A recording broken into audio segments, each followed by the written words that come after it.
السلام علیکم ورحمۃ اللہ وبرکاتہ۔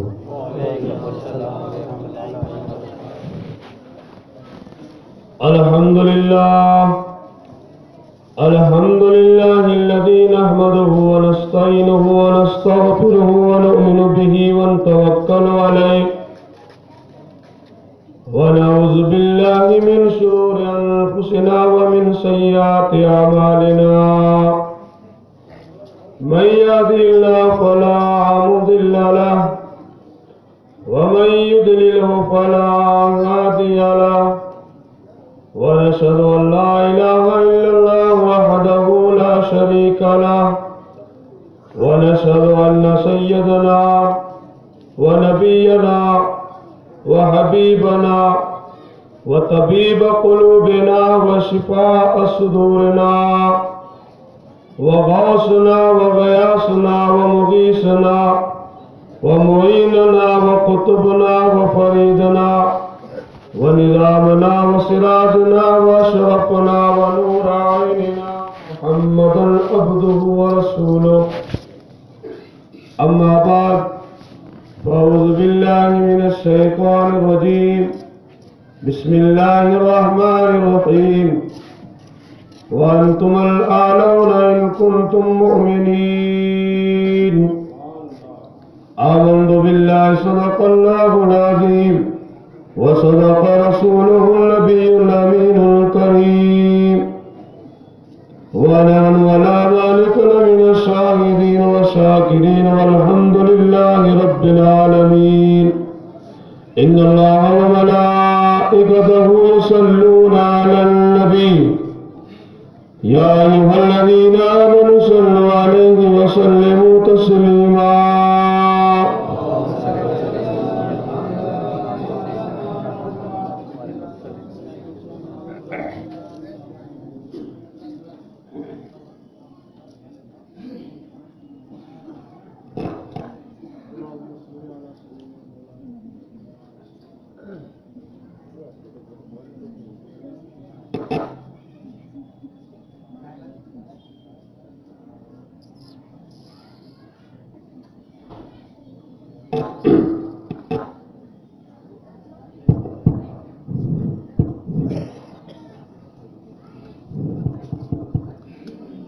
صلی اللہ علیہ نبی المی وآلہ صلی اللہ علیہ وسلم. صلاۃ و سلام علیک یا رسول اللہ، صلاۃ و سلام علیک یا حبیب اللہ صلی اللہ تعالی علیہ وسلم. وہ جو نہ تھے تو کچھ نہ تھا، وہ جو نہ ہو تو کچھ نہ ہو، وہ جو نہ تھے تو کچھ نہ تھا، وہ جو نہ ہو تو کچھ نہ ہو. جان ہے وہ جہان کی، جان ہے تو جہان ہے، جان ہے وہ جہان کی، جان ہے تو جہان ہے. کھڑی نیڑ خمار ماں جا کہیں ناز نظر، کھڑی نیڑ خمار ماں جا کہیں ناز نظر. سورج شاخوں جھکیوں کوماڻو کمر، تارا کتیوں تائب تھیا دیکھیں دے دل بر. وہ جھکو تھیو جوہر جانب جے جمال سے، ناز مجا نکری جڑے پری کرے تو پندھ، ناز مجا نکری جڑے پری کرے تو پندھ. بھوپڑ چے بسم اللہ راہ چویں تھی رندھ، ابیو گھڻو ادب سے ہورو حیرت ہند. وہ سائیں جو سوگند مجھو ساجن سبنیا سوئنو، وہ سائیں جو سوگند مجھو ساجن سبنیا سوئنو.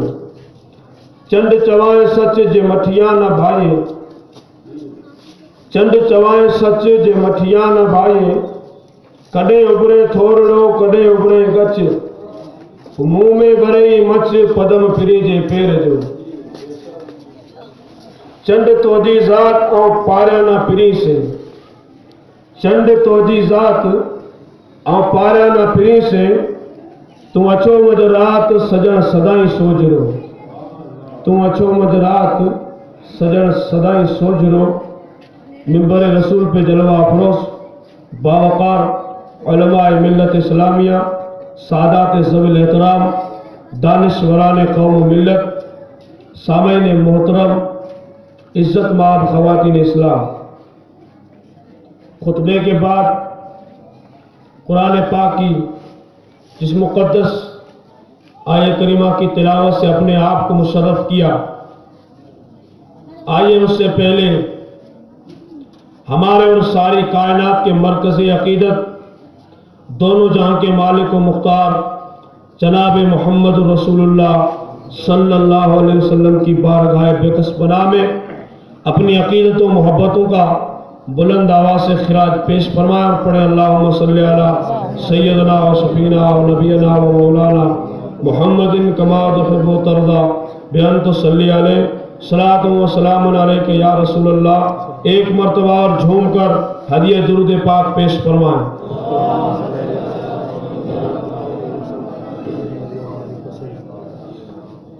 اللہم صلی علی سیدنا مولانا محمد و علی آل سیدنا مولانا محمد کما تحب و ترضی بأن تصلی علیہ صلاۃ و سلام علیک یا رسول اللہ صلی اللہ تعالی علیہ وسلم۔ حضرات محترم،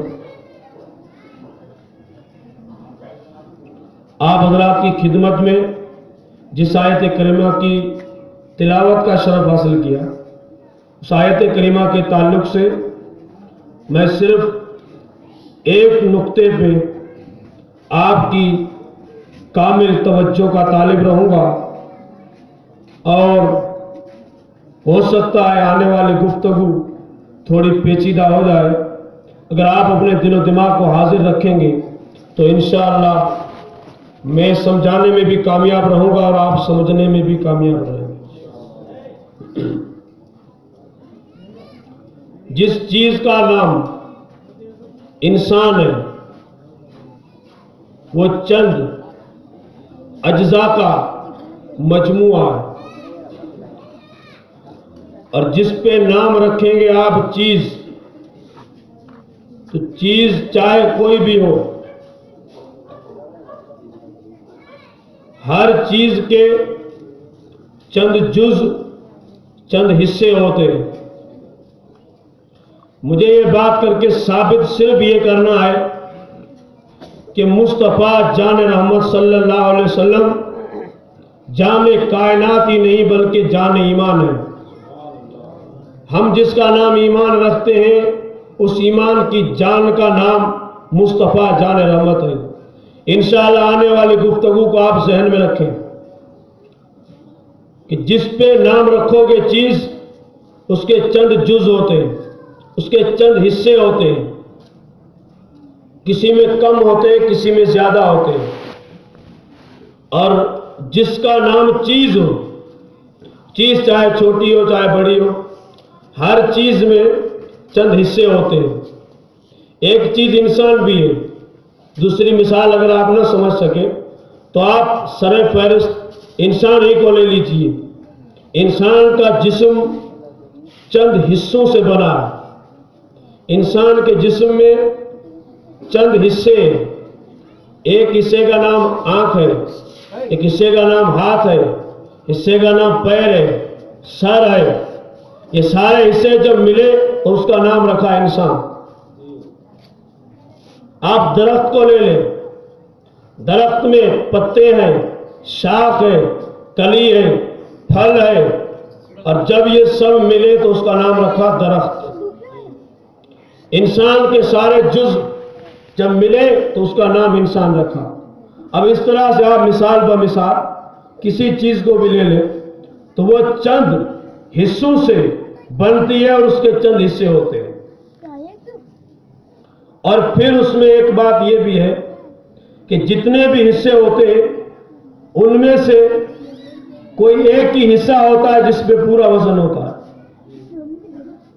اس میں انسان، ہاتھ ایک حصہ ہے، پیر ایک حصہ ہے، آنکھ ایک حصہ ہے، سر ایک حصہ ہے، مگر ان تمام حصوں میں ایک ایک ایسا حصہ ہے جو پورے جسم کا دار و مدار اس کے اوپر ہے۔ اگر وہ حصہ نہ ہو تو باقی حصے بیکار ہیں، اور اس حصے کا نام جان ہے، اس حصے کا نام روح ہے۔